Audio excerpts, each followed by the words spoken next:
Yo, what is up guys? It's Pedro here, and in today's video I will be going over the top 3 most intense training camp battles for the Washington Commanders. So if you guys are new, make sure to subscribe for Washington and NFL content. Also hit that like button and turn on those notifications so you never miss a video. It really does help out the channel a ton. And just a quick reminder, guys, this is a pre-recorded video, recording this on July 10th, so if anything seems outdated, well, that is why. So let's get into it. We are, when you guys are seeing this video, it's going to be really close to training camp, but we always talk about the biggest training camp battles. I try to make a video on it every year, and this year there aren't any, really crazy battles. There are a couple important ones, but not as many as in years past, because, I feel like this year the roster is a little bit better in terms of we have much better receivers. We kind of know the receivers that are going to make the roster. There might be a competition for the 7th spot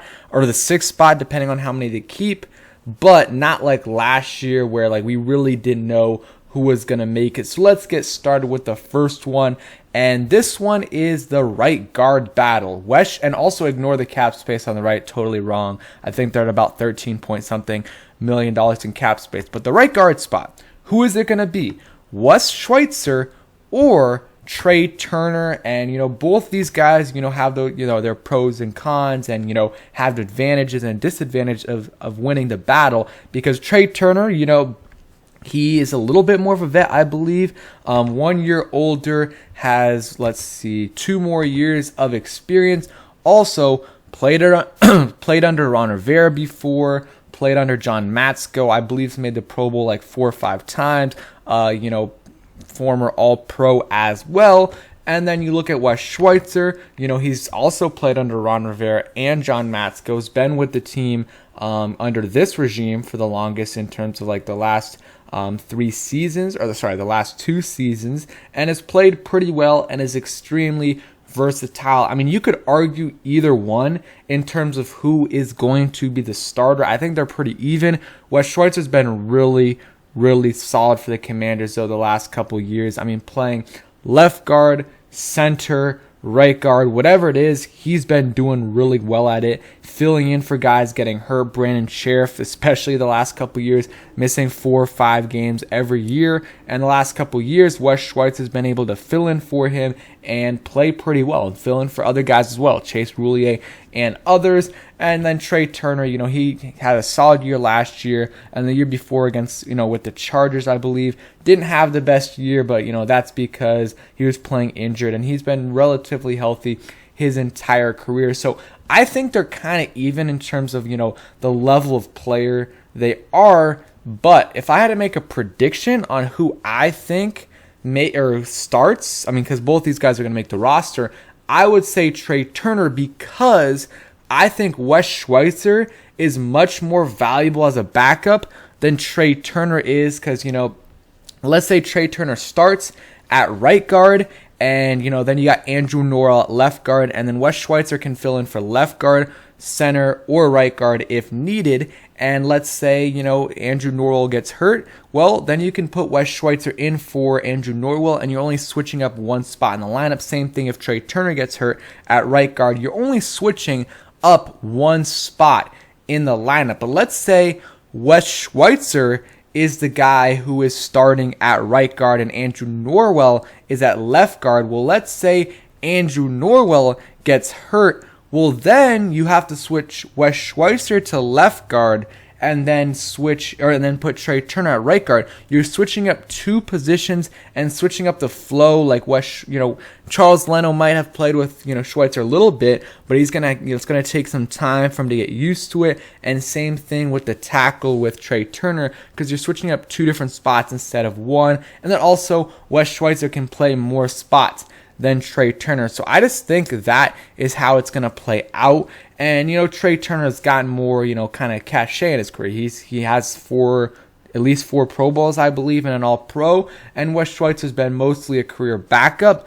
But, sometimes that doesn't matter, but I believe it will in this situation. And I think Trey Turner will be the starting right guard, and Wes Schweitzer will be the backup. But it's going to be a competition. And if Wes Schweitzer looks way better than Trey Turner, then you got to have him as a starter. That's my opinion right there. next competition between two very young safeties in Percy Butler and Derek Force, and this is not for the starting free safety or strong safety position, because we pretty much know, almost guaranteed, it's going to be Cam Curl and Bob McCain. Who knows? Maybe one of these guys, if they look amazing, could take over for Bob McCain at some point in the season. But I think these guys are going to be competing for the Buffalo nickel spot. And, Derek Forrest has looked pretty good in the offseason so far. Percy Butler's looked fine as well. And, they're both very similar players, both special team studs in college that are supposed to do that at the next level as well. And then you got both that are kind of versatile players as well.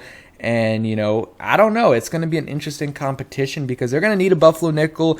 And, maybe Benjamin St. Juste could also do it.